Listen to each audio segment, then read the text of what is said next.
Historia de la filosofía, por Nicolás Abagnano, volumen 2, 125, parte quinta. La filosofía moderna de los siglos XVII y XVIII. Capítulo 8. Luke, 456. Las ideas complejas y la actividad del espíritu. Al recibir las ideas simples, el espíritu es meramente pasivo. Las ideas simples constituyen los materiales y los fundamentos de sus construcciones. El espíritu se convierte en activo al ordenar a su manera este material, y así al variar y multiplicar indefinidamente los objetos del pensamiento.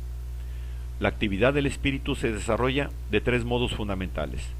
Primero, en la combinación de diversas ideas simples en una idea compuesta de manera que forme ideas complejas. Segundo, en la yuxtaposición de dos ideas, tanto simples como complejas, de modo que las considere contemporáneamente, sin que las una en una sola idea, formando de este modo relaciones.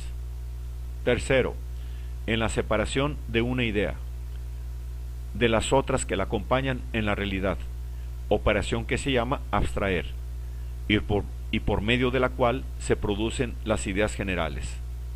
Luke analiza por separado cada una de estas tres manifestaciones de la actividad espiritual. Las ideas complejas, aunque infinitas en número, se pueden reducir a tres categorías fundamentales: modos, sustancias y relaciones.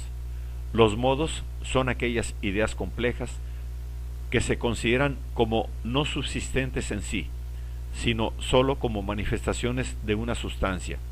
Por ejemplo, triángulo, gratitud, delito, etc. En cambio, las ideas son ideas complejas que se consideran como subsistentes en sí mismas, como por ejemplo hombre, plomo, oveja, etc. La relación es la comparación de una idea con otra. De todos estos diversos tipos de ideas complejas, Luke se detiene a considerar sus principales formas. Por lo que se refiere a los modos, comienza por distinguir los modos simples, que son variaciones o combinaciones diferentes de la misma idea simple, por ejemplo, una docena, 20, etc. Y los modos mixtos, que son combinaciones de ideas simples distintas, por ejemplo, belleza, hurto, etc. Pasa luego a examinar los principales modos simples, como el espacio, el tiempo, el número, el pensamiento, la fuerza.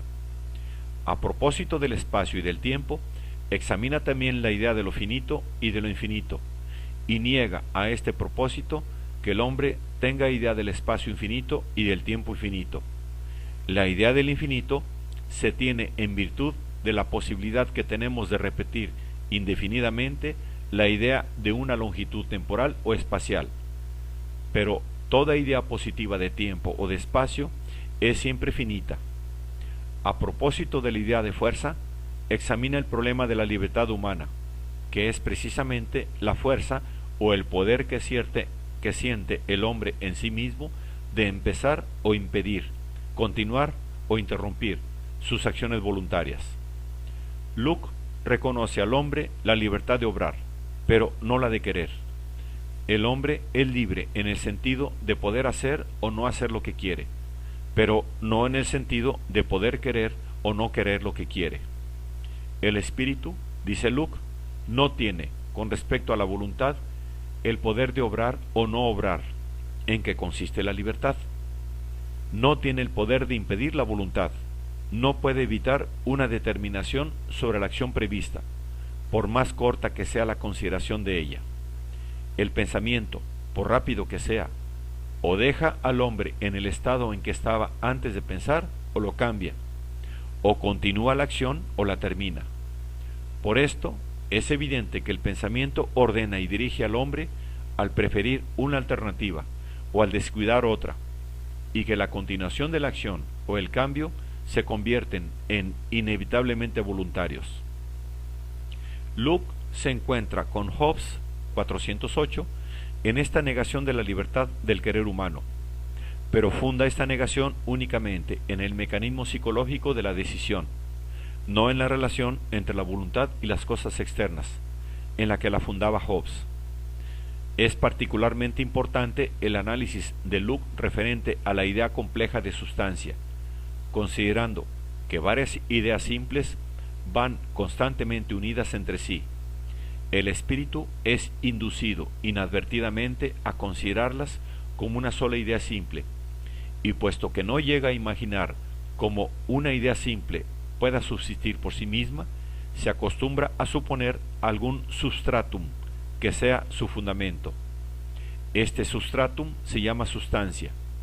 Locke afirma claramente el carácter arbitrario del concepto de sustancia que supera el testimonio de la experiencia. Si alguno dice, pregunta qué es el sustrato al cual inhieren el color y el peso, responderé que tal sustrato son las mismas partes extensas y sólidas, y si alguien pregunta a qué inhieren la solidez y la extensión, no se podrá responder, en el mejor de los casos, sino lo que contestó aquel indio que, después de haber afirmado que el mundo está sostenido por un gran elefante, le preguntaron por qué se apoyaba el elefante, sobre qué se apoyaba el elefante, a lo cual respondió, sobre una gran tortuga. Pero habiéndole preguntado también qué apoyo tenía la tortuga, respondió, algo que yo no conozco realmente. Esta crítica de la sustancia ha venido a ser famosa en la tradición filosófica. Sin embargo, sólo incide sobre un aspecto de la sustancia, aquel por el cual la sustancia es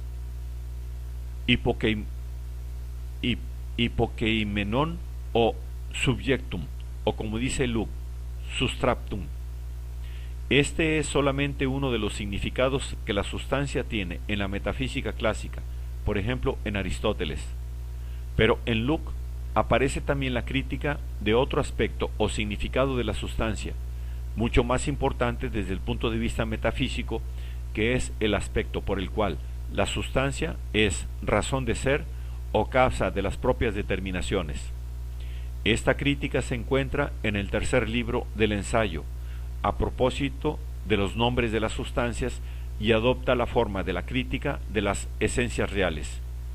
Si estas sustancias, razona Locke, fueran accesibles al entendimiento humano, éste debería ser capaz de deducir de ellas, por vía de razonamiento, todas las determinaciones de las cosas a las que dichas esencias pertenecen. Por ejemplo, debería ser capaz de deducir de la esencia real del oro su fusibilidad, o su maleabilidad, o sus restantes cualidades, sin que las mismas le fueran conocidas por experiencia. Pero, según Locke, esto es imposible para el hombre. Nunca podremos saber, dice, cuál es el número exacto de las propiedades que dependen de la esencia real del oro, pues, faltando una cualquiera de ellas, la esencia real del oro, y en consecuencia el oro, no existiría, a no ser que conociéramos la esencia real del oro por sí misma y a base de ella determinásemos la esencia en cuestión. Lo que sabemos del oro es un conjunto de cualidades, y para explicar la coexistencia constante de las mismas recurrimos al término sustancia, pero la auténtica sustancia, si nos fuese cognoscible o fuese cognoscible al hombre, debería ser conocida independientemente de las cualidades y constituir la razón de ser de la cual deberían deducirse dichas cualidades, sin ayuda de la experiencia. Sin duda alguna, este es el aspecto más importante de la crítica de Locke a la noción de sustancia, o sea, a uno de los fundamentos de la metafísica tradicional. La actividad del espíritu se manifiesta, además de hacerlo, en la producción de las ideas complejas, en proponer o reconocer relaciones. En efecto, el entendimiento no se limita nunca a la consideración de una cosa en su aislamiento, avanza siempre más allá de ella para reconocer las relaciones que tiene con otras. Nacen así las relaciones y los nombres relativos con los cuales se indican las cosas que están relacionadas. Entre ellas son fundamentales las de causa y efecto, y de identidad y diversidad. Y a propósito de estas últimas, Luke aborda el problema de la identidad de la persona humana. Descubre esta identidad en la conciencia que acompaña los estados y pensamientos diversos que se suceden en el sentido interno.